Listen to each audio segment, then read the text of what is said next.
Hello बच्चों, तो मैं हूं अंजनी कुमार। एक बार फिर से आप सभी का डाउट एंड बिहार बोर्ड पर स्वागत करता हूं। तो बेटा, आज हम आपके लिए लेकर आए हैं एक गाइडेंस सेशन, जिसमें हम लोग, जैसा कि आप लोग सभी लोग देख रहे हैं कि 10th के बाद सरकारी नौकरी। काफी बच्चों ने पूछा कि सर क्या हम 10th के बाद कुछ गवर्नमेंट जॉब्स के एलिजिबल हो पाते हैं। प्रीवियस क्लास में बहुत सारे बच्चों के कमेंट्स आ रहे थे, तो हमने सोचा चलो इस पर एक वीडियो बना दिया जाए, ताकि आप सभी बच्चों को थोड़ा सा गाइड मिल जाए कि हाँ 10th के बाद क्या हम जिन जिन जॉब के लिए एप्लीकेबल हो पाते हैं वो कौन सी हैं और हम उनमें कैसे अप्लाई कर सकते हैं और उनकी एलिजिबिलिटी क्या है। ठीक है, तो आज के सेशन में हम लोग इस पर चर्चा करने वाले हैं कि कौन कौन से सेक्टर हैं गवर्नमेंट जॉब में जहां पे आप 10th के बाद अप्लाई कर सकते हैं। ठीक है, तो चलिए जानते हैं। सबसे पहले हम बात करेंगे कि हम लोग आज बात करने वाले हैं कि टॉप 4 सेंट्रल गवर्नमेंट जॉब के बारे में। देखो, स्टेट गवर्नमेंट जॉब भी बहुत सी हैं, लेकिन सबसे पहले हम लोग बात करेंगे सेंट्रल गवर्नमेंट जॉब के बारे में। ठीक है, तो ऐसे कौन से 4 सेक्टर हैं जहां पे आप 10th के बाद अप्लाई कर सकते हो। तो जिसमें से सबसे जो बेस्ट जॉब हम बताते हैं, मतलब जो बेस्ट जॉब हो सकती है आपके लिए, वो है आपका डिफेंस सेक्टर। ठीक है, डिफेंस के बारे में आप सभी लोग जानते होंगे। ठीक है, तो डिफेंस में हमारे पास आप सभी लोग जानते हो कि 3 चीजें होती हैं। ठीक है, एक आपका एयरफोर्स होता है, 3 शाखाएं हैं, एयरफोर्स, आर्मी और नेवी। तो इन तीनों में आप 10th के बाद अप्लाई कर सकते हो। कौन सी पोस्ट के लिए अप्लाई कर सकते हो, क्या एलिजिबिलिटी है, चलिए जानते हैं। तो सबसे पहले बेटा, अगर हम बात करें तो डिफेंस में जो पहला सेक्टर आपका आता है आर्मी। क्या है? आर्मी। आर्मी में पिछले साल से एक अग्निवीर स्कीम आई है। अग्निवीर स्कीम के तहत इसमें आप अप्लाई कर सकते हो। इसके जब भी आपको जो है ना वैकेंसी आएंगी, तो आपको नोटिफिकेशन में बता दिया जाएगा। ठीक है, और इस चैनल पर भी आपको बता दिया जाएगा कि भाई ये जो वैकेंसी है वो आ गई है और इस पर आप अप्लाई कर सकते हो। तो उसके बारे में लोग बाद में चर्चा करेंगे। तो सबसे पहले जानते हैं आर्मी। आर्मी में एक पोस्ट होती है सोल्जर जनरल ड्यूटी। ठीक है, जिसे हम लोग जीडी की पोस्ट कहते हैं, सोल्जर जनरल ड्यूटी। यहां पे आप 10th के बाद अप्लाई कर सकते हो। अगर हम एज की बात करें तो एज बेटा यहां पे क्या है, इस एज की जो एज है वो 17 से 21 साल है।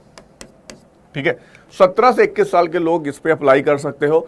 और अगर हम बात करें यहां पे कि आपके 10th में कितने मार्क्स होने चाहिए, भाई इसमें मार्क्स भी होते हैं। तो 10th में जितनी भी डिफेंस की जॉब है, उसमें मैं बता देता हूं कि जितनी भी आपकी डिफेंस की जॉब 10th के बाद है, 12th का अलग परसेंटेज मार्क होता है, उसकी बात नहीं कर रहा। 10th के बाद अगर आप अप्लाई कर रहे हो तो 10th के बाद सभी में जितनी भी डिफेंस के सेक्टर हैं, सभी में आपके मिनिमम 45% मार्क्स होने चाहिए। ठीक है, और एवरी सब्जेक्ट में 33% प्लस मार्क्स होने चाहिए। 2 कैटेगरी है, ओवरऑल 45 प्लस होने चाहिए और किसी भी सब्जेक्ट में आपके 33% से कम नहीं होने चाहिए। ठीक है, तो ये डिफेंस में है। डिफेंस में 3 सेक्टर हैं। पहला आपका हो गया आपका आर्मी, दूसरा आपका है एयरफोर्स। क्या है? एयरफोर्स। एयरफोर्स में आपके कई सारी पोस्ट होती हैं। एयरमैन है, टेलीफोन ऑपरेटर है। ठीक है, एयरमैन, ठीक है, टेलीफोन ऑपरेटर है, और भी कई सारी पोस्ट होती हैं जो अग्निवीर की स्कीम के तहत आपके पास आएंगी और आपको पता चल जाएगा कि हाँ जी कैसे सारी चीजें आपके इनकी वेबसाइट पर आप जानकारी ले सकते हो। ठीक है, सभी की वेबसाइट है, आर्मी है, एयरफोर्स है। तीसरी पोस्ट आपकी होती है यहाँ पे, तीसरी जो ब्रांच है आपकी सभी लोग जानते हो, क्या है? नेवी। ठीक है, तो नेवी में आईसीजी, इंडियन कोस्ट गार्ड, 2 चीजें होती है। ठीक है, तो नेवी में क्या है, आपको नेवी आईसीजी के थ्रू यहां पे भी आपको जनरल ड्यूटी की पोस्ट जो मिलेगी। ठीक है, जनरल ड्यूटी की जो पोस्ट मिल पाएगी, यहाँ पे 3 तरह की आपके जॉब है। यहाँ पे आर्मी, एयरफोर्स, नेवी। जहाँ पे आर्मी में सोल्जर जनरल ड्यूटी के नाम से पोस्ट होती है और नेवी में आपकी जनरल ड्यूटी नाम से पोस्ट होगी। ठीक है, और एयरफोर्स में एयरमैन और टेलीफोन ऑपरेटर और अदर भी जॉब होती है। ठीक है, तो इन तीनों जॉब के लिए आपकी जो एज है, एज लिमिट है वो क्या है? 17 to 21 है। आपके जो परसेंटेज मार्क्स होने चाहिए वो 10th में वो 45 प्लस होने चाहिए ओवरऑल, और ईच सब्जेक्ट में आपके होने चाहिए मिनिमम 33%। तभी आप इन तीनों पोस्ट के लिए एलिजिबल हो सकते हो। ठीक है, तो ये बात होगी हमारे डिफेंस सेक्टर की। और डिफेंस के बाद हम लोग अगर बात करते हैं तो डिफेंस के बाद सबसे अच्छा जो आपका सेक्टर माना जाता है वो आपका एसएससी के थ्रू होती है वो वैकेंसी। एसएससी में देखो क्या होती है, एसएससी में 10th के बाद 2 तरह की वैकेंसी होती है।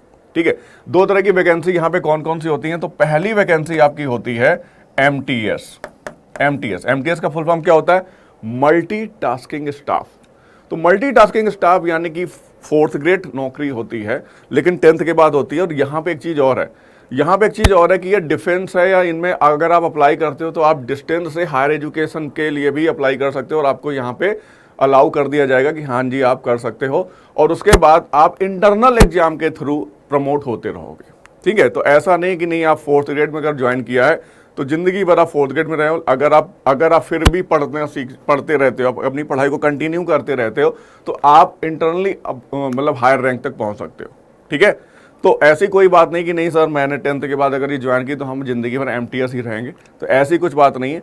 आप डिस्टेंस से एजुकेशन से आप आगे की पढ़ाई कर सकते हो और हायर अथॉरिटी के लिए अप्लाई कर सकते हो, हायर पोस्ट के लिए अप्लाई भी कर सकते हो, इंटरनली और एक्सटर्नली दोनों तरह से आपके लिए दोनों चीज़ें ओपन रहती हैं, ठीक है। सीधी भर्ती होती है, उसमें भी आप अप्लाई कर सकते हो, और इंटरनली जो एग्जाम डिपार्टमेंटल होते हैं उनके थ्रू भी आप अप्लाई कर सकते हो, ठीक है। तो आपको दोनों बेनिफिट मिल जाते हैं यहाँ पे, ठीक है।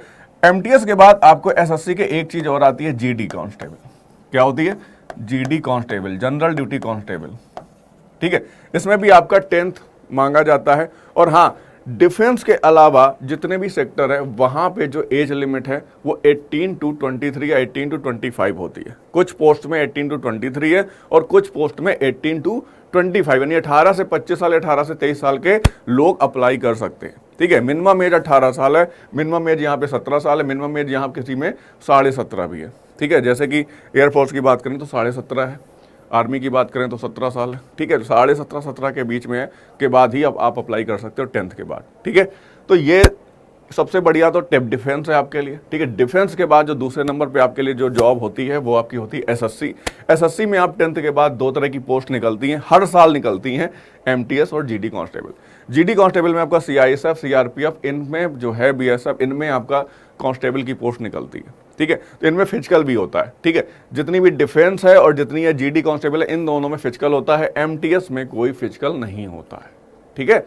इनमें फिजिकल का मतलब आप समझ रहे होगे, हर एक के फिजिकल अलग अलग है। आर्मी की रेस अलग होती है, एयरफोर्स की अलग है, जैसे कि 1.6 किलोमीटर कम होती है, ठीक है। GD की भी ज़्यादा दौड़ होती है, लगभग 5 किलोमीटर की होती है। तो अलग अलग फिजिकल है, इसके बारे में हम डिटेल में आगे बात करेंगे, ठीक है। उसके लिए हम लोग इंडिविजुअल वीडियो बनाएंगे, उस पर अलग बात करेंगे। फिलहाल हम लोग बात करते हैं कि कौन कौन सी जॉब के लिए आप अप्लाई कर सकते हो 10th के बाद।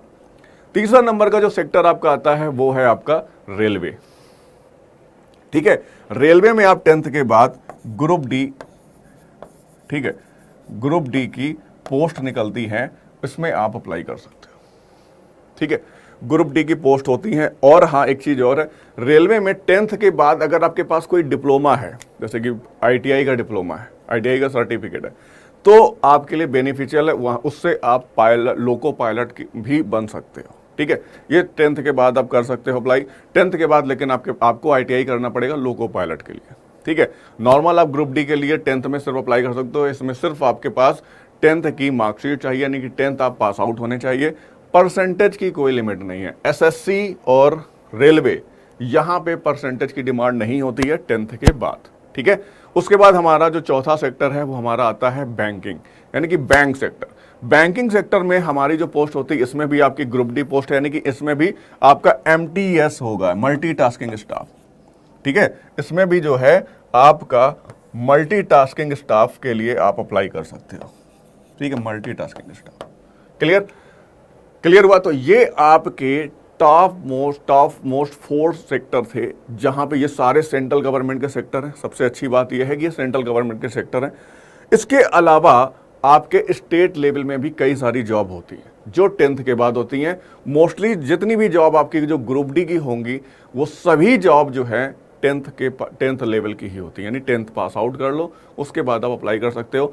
एज मिनिमम डिफेंस को छोड़कर सभी सेक्टर्स में जो मिनिमम एज है वो आपकी 18 ईयर्स है, ठीक है। आफ्टर 18 ईयर्स ही आप अप्लाई कर सकते हो। क्लियर? तो समझ में आ गया कि 10th के बाद आप कहाँ कहाँ जा सकते हो। और सबसे बड़ी खास बात यह है कि ऐसा नहीं कि यहाँ पे आपका कैरियर रुक जाता है, एक बार आपने ये ज्वाइन कर लिया तो आपका कैरियर यहीं पे रुक जाता है। बिल्कुल ऐसा नहीं है, आप आगे की पढ़ाई कंटिन्यू कर सकते हो, ठीक है। क्लियर? तो बिल्कुल ये सोचना नहीं कि नहीं सर अगर हमने ये जॉब अगर पा ली तो हम आगे की पढ़ाई, यानी उसका रीजन है कि आगे की पढ़ाई के लिए आगे की जो भी हायर पोस्ट है उनमें हमें 12th पास या ग्रेजुएशन होना चाहिए। जैसे जैसे आप पास 12th करते हो और हायर एजुकेशन में जाते हो, यानी कि ग्रेजुएशन कर लेते हो, तो आपके सारे जो है आपके पास कैरियर ऑप्शन हो जाते हैं। ठीक है, तो कुछ काफ़ी बच्चों के मन में ये होता है कि सर अगर हमने यहीं पे ज्वाइन कर लिया तो मेरे आगे के ऑप्शन बंद हो जाएंगे। बिल्कुल नहीं बंद होंगे, आप अपनी पढ़ाई जारी कर सकते हैं, डिस्टेंस एजुकेशन से आप अपनी पढ़ाई जारी कर सकते हैं। ठीक है, क्लियर। तो आज के लिए बेटा इतना ही। आज का जो वीडियो सेशन था, आपको सारी चीज़ें मैंने बता दी हैं कि आपके लिए जो सबसे टॉप मोस्ट सेक्टर थे गवर्नमेंट जॉब के वो ये हैं। उसके बाद स्टेट लेवल के भी अलग अलग जॉब हैं, वो बहुत सारी वैरायटी है, लेकिन एक तरह समझ लो कि हाँ, सब में कॉन्सेप्ट यही है, जो सेंट्रल गवर्नमेंट में जो भी एलिजिबिलिटी है वही स्टेट में होती है। तो ये सारी चीज़ें जो है ना, आपको इंटरनेट और या अन्य मीडिया से आपको पता चलती रहती हैं, आप सर्च कर सकते हो। ठीक है, चलो। तो और एक चीज़ मैं बताना चाहूँगा, और इस वीडियो के अलावा जो भी आपको इन्फॉर्मेशन चाहिए, ठीक है, वो आप कमेंट कर सकते हो कि सर मुझे इस बारे में बता दो।